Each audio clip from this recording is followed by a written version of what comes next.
नमस्कार। आज हम बात करने वाले हैं सुपरस्टार धनुष की आने वाली फिल्म इडली कढ़ाई के बारे में। अब देखिए, धनुष ने इसे डायरेक्ट भी किया है और वो इसमें लीड एक्टर भी हैं। लेकिन एक इतनी बड़ी फिल्म का नाम इडली कढ़ाई सुनने में थोड़ा अजीब नहीं लगता, है ना? तो यही वो सवाल है जिसके इर्द गिर्द आज की हमारी ये पूरी बातचीत घूमेगी। आखिर एक मल्टी स्टारर बड़े बजट की फिल्म का नाम इडली की दुकान क्यों?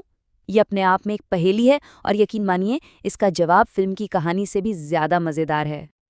अच्छा, तो चलिए इस गुत्थी को सुलझाना शुरू करते हैं। कहानी शुरू होती है चेन्नई में हुए फिल्म के ग्रैंड ऑडियो लॉन्च से 14 सितंबर को। वहां खुद डायरेक्टर धनुष ने इस राज से पर्दा उठाया।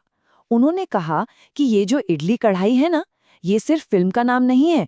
अरे, ये तो फिल्म का हीरो है। तो ये दुकान हीरो कैसे बन गई? देखिए, ये कहानी असल में एक दुकान की है ही नहीं, ये कहानी है एक याद की। धनुष ने बताया कि इस पूरी फिल्म का जो बीज है वो उनके बचपन के एक बहुत ही पर्सनल, बहुत ही खास याद से जुड़ा हुआ है, जो उनकी माँ के गांव में बिताई गई छुट्टियों की है। और आप जानते हैं, ये याद इतनी सिंपल है कि यही बात इसे सबसे खास बना देती है। सोचिए, धनुष और उनके भाई बहन सुबह के 4 बजे उठते थे, सिर्फ फूल तोड़ने के लिए। और करीब 2 घंटे की मेहनत के बाद जानते हैं उन्हें क्या मिलता था? सिर्फ 2 रुपए। और उन 2 रुपयों से वो पास की दुकान पर जाकर 4 या 5 इडली खरीदते थे। बस यही था उनका रूटीन।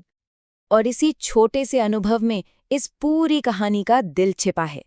धनुष ने खुद कहा है, अपनी मेहनत की कमाई से मिले खाने को खाने से जो सुकून और जो स्वाद मिलता है उसका मुकाबला कोई नहीं कर सकता। और ये बात बिल्कुल सच है। वो स्वाद किसी 5 स्टार होटल के खाने में नहीं मिल सकता। ये सिर्फ पेट भरने की बात नहीं थी, ये आत्मसंतुष्टि की, उस हार्ड अर्न्ड सेटिस्फैक्शन की कहानी थी। तो अब आप समझ रहे, धनुष ने अपने इसी पर्सनल एक्सपीरियंस को, अपनी इसी याद को उठाया और सीधे फिल्म की स्क्रिप्ट में बदल दिया। लेकिन अब सवाल ये उठता है कि बचपन की ये छोटी सी प्यारी सी याद एक पूरी फीचर फिल्म की कहानी कैसे बन गई? चलिए देखते हैं। देखिए कैसे असल जिंदगी रियल लाइफ में बदली। वो जो बचपन में इडली के लिए क्रेविंग थी, वो फिल्म में बन गई एक कामयाब शेफ की कहानी जो सब कुछ छोड़कर अपनी जड़ों की तरफ लौटता है। वो जो एक छोटी सी दुकान थी गांव में, फिल्म में वो बन गई पिता की विरासत जिसे बचाने की जंग चल रही है। और वो जो 2 रुपए की इडली खाकर संतुष्टि मिलती थी, वो फिल्म के हीरो के इस डायलॉग में झलकती है कि मेरा जन्म ही इडली बनाने के लिए हुआ है। अब कहानी है तो उसमें कॉन्फ्लिक्ट भी होगा, है ना? तो फिल्म का ट्रेलर हमें कहानी के मेन किरदारों से मिलवाता है। एक तरफ है धनुष जो मुर्गन बने हैं और अपने पिता शिवनेसन की दुकान पर वापस लौटे हैं। तो दूसरी तरफ है विलन अश्विन, जिसका रोल अरुण विजय ने किया है। और इन दोनों के बीच की टक्कर तब और बढ़ जाती है जब अश्विन के खुद के पिता विष्णुवर्धन अपने ही बेटे की तुलना मुरुगन के कामयाबी से करने लगते हैं। मतलब फैमिली ड्रामा और राइवलरी का पूरा तड़का है। यहाँ तक तो सब ठीक था, एक खूबसूरत याद, एक इंस्पायरिंग कहानी। पर यहीं कहानी में एक जबरदस्त ट्विस्ट आता है। धनुष ने जो ये पूरी इमोशनल कहानी सुनाई, उस पर अचानक से सवाल उठने लगे। लोगों ने शक करना शुरू कर दिया और देखते ही देखते एक बड़ा विवाद खड़ा हो गया। और सवाल उठाने वालों का तर्क भी सीधा सा था। उन्होंने कहा, अरे, धनुष के पिता कस्तूरी राजा तो इतने बड़े और फेमस डायरेक्टर हैं, तो फिर ऐसा कैसे हो सकता है कि उनके बेटे को 2 रुपए के लिए संघर्ष करना पड़े?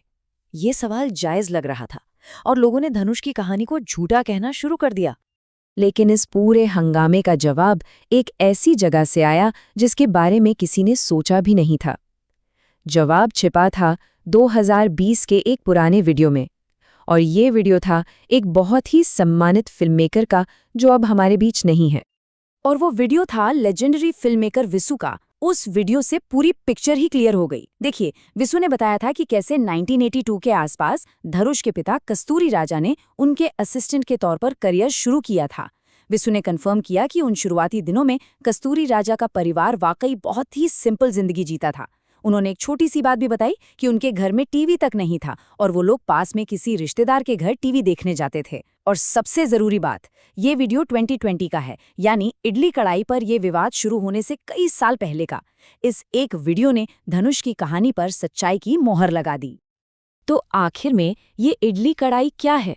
ये सिर्फ एक फिल्म का टाइटल नहीं है, ये धनुष के बचपन की एक सच्ची याद है। ये फिल्म का असली हीरो है। ये अपनी जड़ों की तरफ लौटने की कहानी, ये अपनी मेहनत से कमाई गई कामयाबी का सिंबल है। और सबसे बड़ी बात, ये एक ऐसी कहानी है जिसने सिर्फ पर्दे पर ही नहीं बल्कि असल जिंदगी में भी अपनी सच्चाई साबित की है। और ये पूरी कहानी हमें एक बहुत ही दिलचस्प सवाल के साथ छोड़ जाती है। सोचिए, एक मामूली सी इडली की दुकान, उसने एक पूरी फिल्म को जन्म दिया, एक बड़े विवाद को जन्म दिया और फिर उसे सुलझाया भी। ये हमें सोचने पर मजबूर करता है कि हमारे आसपास जो ये साधारण सी चीजें हैं जिन्हें हम रोज देखते हैं, उनके पीछे कितनी गहरी, कितनी अनसुनी कहानियां छिपी हो सकती हैं, है ना?